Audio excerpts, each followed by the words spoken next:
Hi hello ನಮಸ್ಕಾರ. ಬೆಳಗ್ಗೆ ಬೆಳಗ್ಗೆ ಆಂಟಿ ತಿಂಡಿಗೆ ದೋಸೆ ಮಾಡಿಬಿಟ್ಟು ಕೊಟ್ಟರು. ತಿಂದ್ಕೊಂಡು ನಾನು ಹೊರಟೆ ಆಫೀಸ್ಗೆ. ಅಂಕಲ್ ಹೊರಟರು ಎಲ್ಲರೂ ಸ್ಕೂಲ್ಗೆ ಬಿಡೋದಕ್ಕೆ.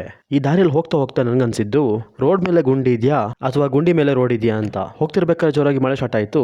ಅದಕ್ಕೆ ಗಾಡಿ ಸೈಡ್ ಹಾಕಿ ಸ್ವಲ್ಪ ನಿಂತ್ಕೊಂಡೆ. ಗಾಡಿನ ಬೇಸ್ಮೆಂಟಲ್ಲಿ ಪಾರ್ಕ್ ಮಾಡಿ ಲಿಫ್ಟಲ್ಲಿ ಸೆಕೆಂಡ್ ಫ್ಲೋರ್ಗೆ ಹೋದೆ. ಕ್ಯಾಬಿನ್ ಎಲ್ಲಿದೆ ಅಂತ ಹುಡ್ತಿರ್ಬೇಕಾದ್ರೆ ನನ್ನ ಕಾಣಿಸ್ದು ನನ್ನ ಫ್ರೆಂಡು. ಬ್ಯಾಗ್ ಇಟ್ಬಿಟ್ಟು ಫಸ್ಟ್ ನಾನು ಹೋಗಿರೋದೆ ಕಾಫಿ ಕುಡಿಯೋದಕ್ಕೆ. ಮೋಚಾನೋ ಅದ್ರ ಮುಖ ಮುಚ್ಚಾನೋ ಯಾವುದೋ ಒಂದು ಆರ್ಡ್ರ್ ಮಾಡಿಕೊಂಡು ಚೆನ್ನಾಗಿ ಕುಡಿದ್ವಿ. ಕುಡ್ಕೊಂಡು ಕೆಲಸ ಮಾಡೋದಕ್ಕೆ ಕೂತ್ಕೊಂಡ್ವಿ. ಇವತ್ತೇನೇನು ಮಾಡಬೇಕು ಅಂತ ಒಂದು ಚಿಕ್ಕದಾಗಿ ರೋಡ್ ಮ್ಯಾಪ್ ಹಾಕ್ಕೊಂಡ್ವಿ.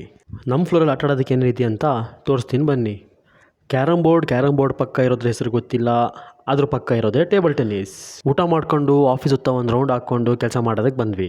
ಕೆಲಸ ಮಾಡಿ ಬೋರ್ ಆಗಿ ಪಕ್ಕದಲ್ಲಿರೋ ಟೆಲಿಫೋನ್ನ ಎಕ್ಸ್ಪ್ಲೋರ್ ಮಾಡೋಕ್ಕೆ ಕೂತ್ಕೊಂಡೆ. ಹಂಗೋ ಹಿಂಗೋ ಟೈಮ್ ಆಯಿತು 6. ಲ್ಯಾಪ್ಟಾಪ್ ಮುಚ್ಚಿ ಮನೆಗೆ ಹೊರಟೆ. ಚೆನ್ನಾಗಿರೋ ಬಾಸ್ಕೆಟ್ಬಾಲ್ ಕೋರ್ಟ್ ಇತ್ತು, ಆದರೆ ಆಡೋದಕ್ಕೆ ಜನ ಇರಲಿಲ್ಲ. ಸಿಸ್ಕೋದಲ್ಲಿ ಜಿಮ್ ಇದೆ ಅಂತ ಗೊತ್ತಾಯಿತು. ಅದನ್ನ ಹೆಂಗೆ ಯೂಸ್ ಮಾಡೋದಂತ ಕೇಳೋದಕ್ಕೆ ಜಿಮ್ಗೆ ಹೋದೆ.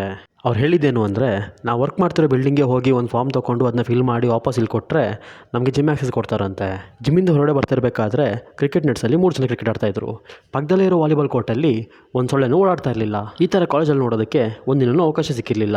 ಗಾಡಿ ಹಿಡ್ಕೊಂಡು ನಾನು ಹೊರಟೆ ಮನೆಗೆ. ಸಮಯ 8:35. ಚಿಕನ್ ಪಾರ್ಸಲ್ ತೊಗೊಂಡು ಹೋಗೋದಕ್ಕೆ ಕ್ಯಾಂಟೀನ್ಗೆ ಬಂದಿದ್ವಿ. ಸೈಕಲ್ ಗ್ಯಾಪಲ್ಲಿ ತಮ್ಮ ಸೈಕಲಲ್ಲೇ ಸ್ಟೆಂಡ್ ಮಾಡ್ತಾ ಇದ್ದ. ಪಾರ್ಸಲ್ ತೊಗೊಂಡು ಬಂದು ಊಟ ಮಾಡಿದ್ವಿ. ಬತ್ತ್ಯಾಕ